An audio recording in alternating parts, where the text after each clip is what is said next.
Hello and welcome to Rogue Reviews. So we are back for another video. This time we are going to be talking about the food in Lisbon. I'm going to talk about the different places I went, what I ate, and tell you guys about it, whether I liked it, whether I didn't, and what I thought about it in general. So I arrived in Lisbon, first place, got off the metro at São Sebastião, and I found this little, just real typically Portuguese or Mediterranean even, just typically little Mediterranean cafe, you know, guys in suits having their espressos, smoking cigarettes on their lunch break. Just looked very like the place that you should go and sit and have a relax. So I went there, I had an espresso and I had this little pastry, which was, I don't know what it was called, but it was really good. And yeah, it was just a really cool place, and the price of it was phenomenally cheap. So I had 2 small beers, a bottle of water, a coffee, and this pastry, and it cost me like €5.50. Super friendly as well, really nice people that run it. I think the guy that owned it, he could speak English, and was very friendly. We had a bit of a laugh and a joke and stuff, and yeah, really nice place. I went back there many times, often for breakfast, so yeah, well worth checking out. Zon Hazul. So the next place I went to was Pizzeria Maria. So I actually I'm not someone that usually goes into places, which I did actually on this holiday a few times. I don't usually go to places that don't I try and go to places that serve Portuguese food or the food of whatever country I'm from. But I went past this place. I'd just been rejected from a sort of Portuguese restaurant. It was a bit of a weird interaction, but I asked the guy that was sort of the waiter whether he spoke English, and he sort of just put his hand up and said no English, and then walked off. And I was like, okay. So I just think because he couldn't speak English, he didn't want to then carry on that interaction. So he was like, I don't want to have to try and speak to you in English because I don't speak it, so it's just going to be awkward. And so I was like, okay, so I left. Luckily though, I come across Pizzeria Maria, which the guys that ran it were super nice, really friendly guys. Hugo was the one I spoke to mainly, and yeah, he actually gave me a recommendation for another restaurant, which is a Portuguese restaurant, which we will talk about later, which is the last restaurant I went to.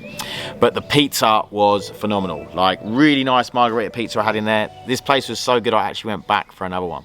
So yeah, I had a margarita pizza in there, and then I had another one which was a bit more of a spicy, I think it was called an undula, maybe something like that, which was like a spicier pizza. Both pizzas were cooked really, really well. Yeah, just a really great place, friendly people, clean, nice. Couldn't recommend it enough. Again, right near São Sebastião metro station, which is one of the main metro stations.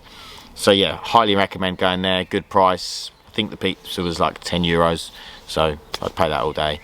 Yeah, great guys, and also because I was on my own, they actually made the effort to speak to me, and on my first day, which helped me being on my own as well. So yeah, thanks very much, guys. So the next place we went was in the evening of the first day. I went to the Paya de Dosso. I've just murdered that name, but this is basically a seafood restaurant, and it's down near more of a touristy area, nearer the front. So the closer to the front the water you get, the more touristy it gets, and the prices go up.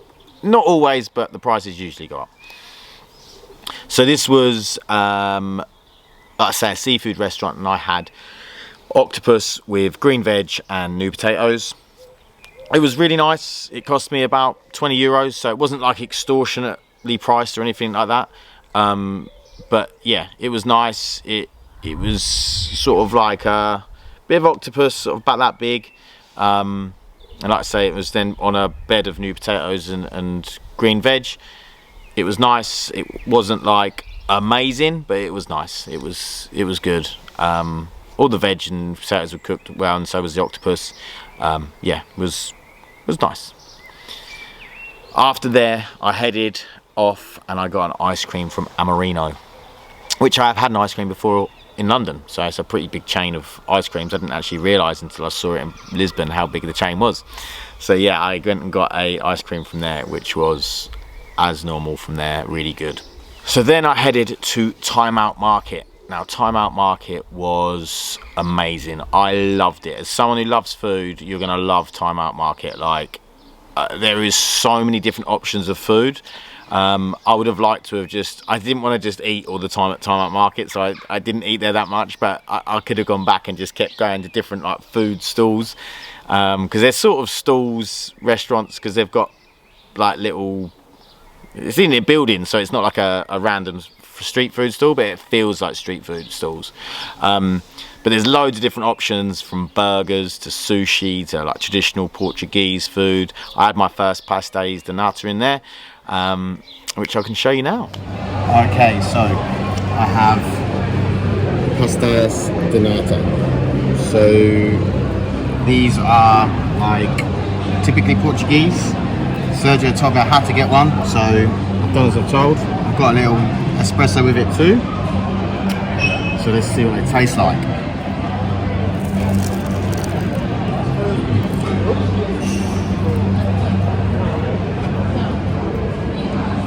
Really good. I wasn't sure I was going to like it, as I like a custard tart, but it's really good. Really good.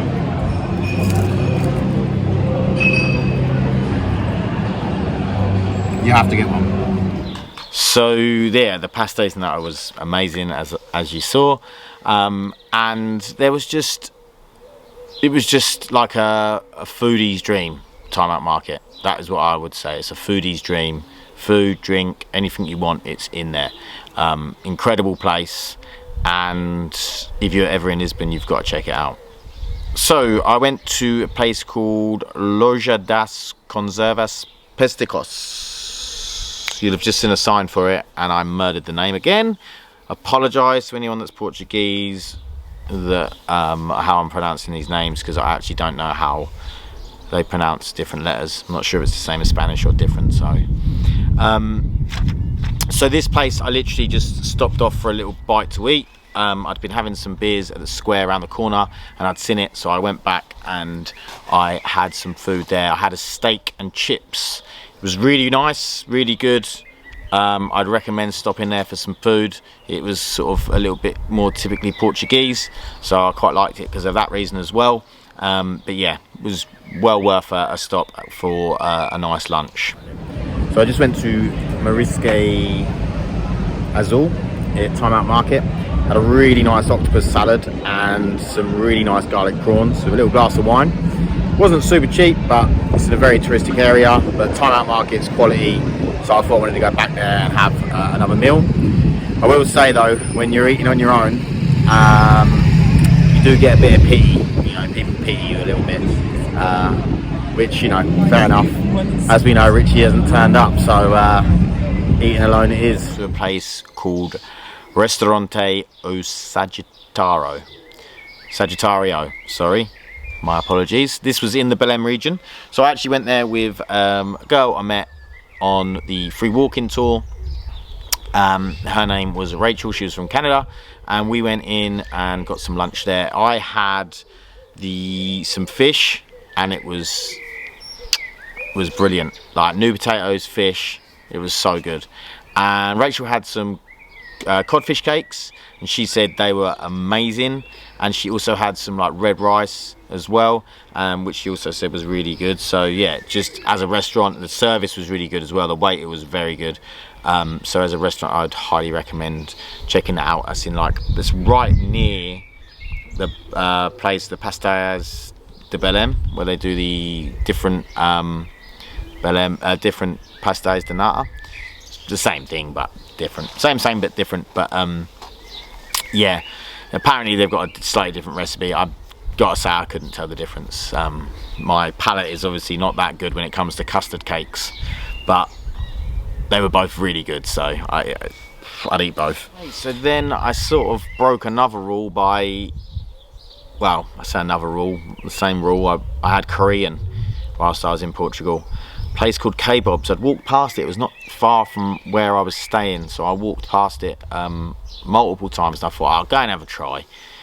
I sort of wish I didn't, unfortunately. I had some like dumplings in there, I had some ribs and a bibimbap, and it was just, I've eaten at quite a few Korean restaurants lately. I've eaten one in London, one in Colchester, and it was by far the worst, like not as good as either of them. Do you know, it wasn't horrible food, it felt a bit bland. It just didn't live up to the Korean food that I've been having lately.